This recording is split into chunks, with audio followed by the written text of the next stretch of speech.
Okay, so what's going on? I'm just so tired.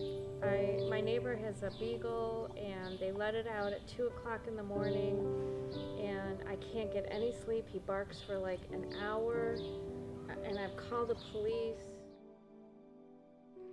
and I call them and they're getting angry at me because I'm calling them at 2:30 in the morning and they're just telling me that's what dogs do. Dogs bark. Right. So what am I supposed to do about that? Well, the first thing we want to try to do is slow down and take a look at the situation. And a lot of the teachings and the things that I've learned, I get the greatest value not from trying to figure out, why is the dog barking? Because I can't find an answer to that. Does that make sense? Yeah, that makes sense. Well, and I don't know why it's barking. It's just barking. But you do know that you're irritated. Very. And is that irritation sticking with you beyond, like, the next day? Obviously, because you're talking about it now. Yeah, absolutely. I can't sleep, and then I have to go to work the next day. So part of the practice would be to start to check in. So you have an awareness that this irritation is there, and it's affecting your day to some degree, and you want it to go away. Yes. I would be more peaceful if the dog would shut up. Absolutely. So take this in, see what you think. Is it possible that what you're actually saying is the dog now has all the power over my peace? Oh, wow. So if the dog wasn't there or the dog was quiet, I could be peaceful. The dog is now in control of the experience you're having. Yeah, definitely. Definitely he's in control. Well, think about that. Don't even think about it. Just notice it. What's going on inside of you right now when you consider that possibility? You notice a shift. Is maybe the irritation is a little less? Are you drawn to focus on something else now? Well, it definitely gives me a different perspective. I never thought of it like that. That I'm allowing the dog to disturb me.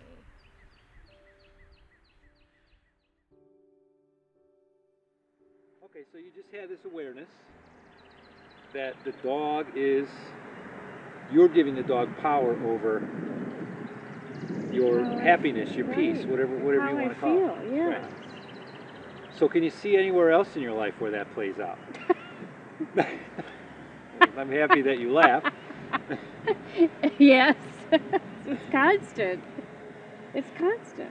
So when you look at it from this perspective, that the dog is responsible now for the suffering that you're having, okay? It kind of neutralizes everything else.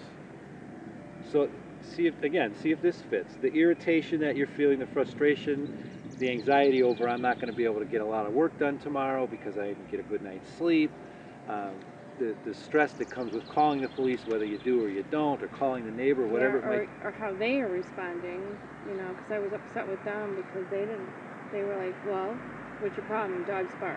Right. Which is kind of what we're talking about here. Which probably irritated you even more. Yes.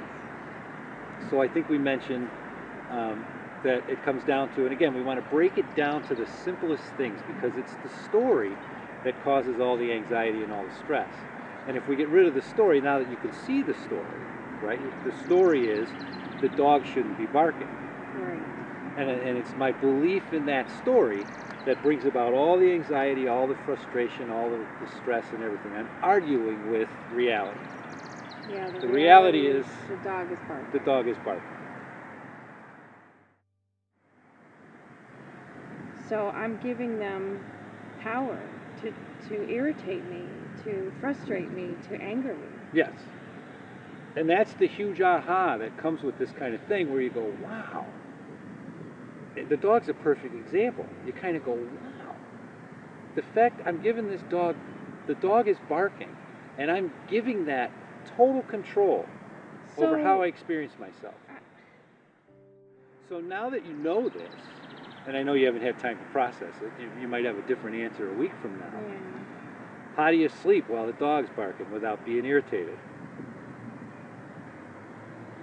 Or can you? Yeah, I don't know. I mean, I'm going to interrupt you. So that's another aspect of this process of looking. And the other aspect is, okay, now I have this awareness, I have this understanding that when the dog barks and I get irritated, frustrated, whatever we want to call it, all right, I get that I'm giving that dog power. I'm saying if the dog would stop barking, I could be happy. I could sleep. I could be peaceful. That's great information to have, but the question that I just posed was, what do I do with that? Because when I go home tonight and the dog's barking, I'm probably going to be irritated again, right? Because the story's still going to be there. A big part of the process is change takes time. So we just keep looking. You just keep looking. And you keep looking not at the dog that's barking, but at the irritation that I'm experiencing. What is it like for me to be irritated? And the dog's a perfect example because it's so neutral. You know, ego in the world is going to say, well, get over it. That's nothing. You know, fix my relationship. That's what I want to talk about. Yeah. And it's hard. It's hard to go there. Those big things will take care of themselves. The dog's a perfect example because it is so seemingly insignificant. But yet you sit here and say, wow, I'm giving that dog is controlling how I experience myself, how I feel. I'm allowing. You know, the birds are up now at 5:30 in the morning because it's spring and it's warm out. And I do wake up sometimes. You know, the chirping will wake me up. But it doesn't disturb me.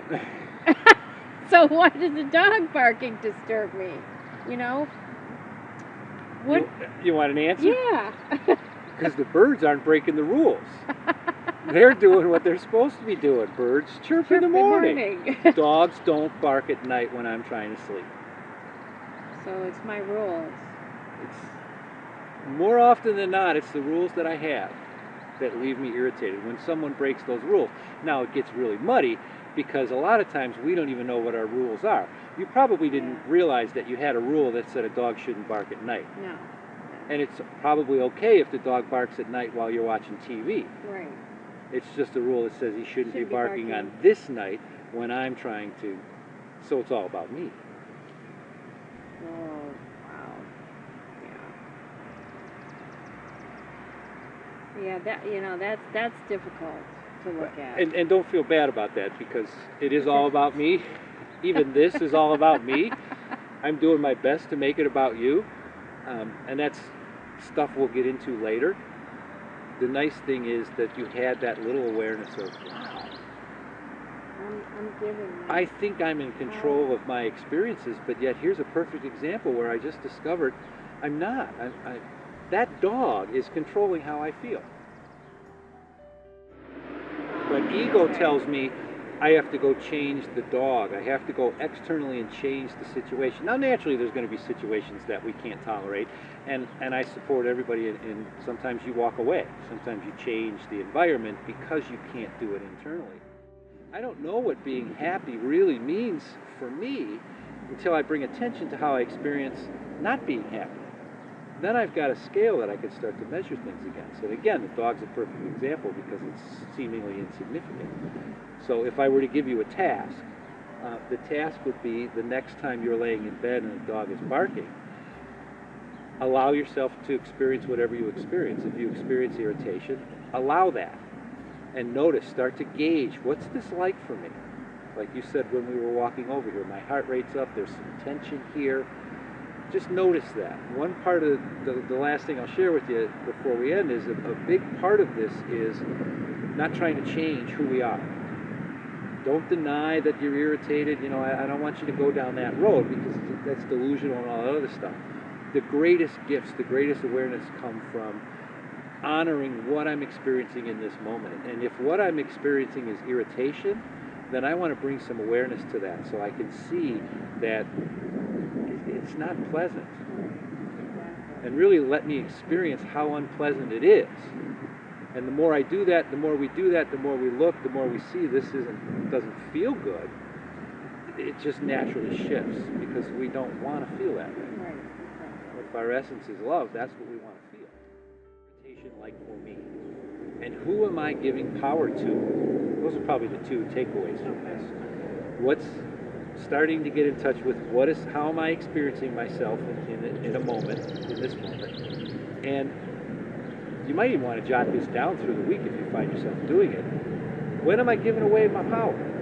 When am I giving the power of my experience over to the traffic jam, or the person at work, or the computer that doesn't work right? It's the same situation. If my computer at work isn't doing what I want it to do and I get irritated, I'm giving that machine the power over my sense of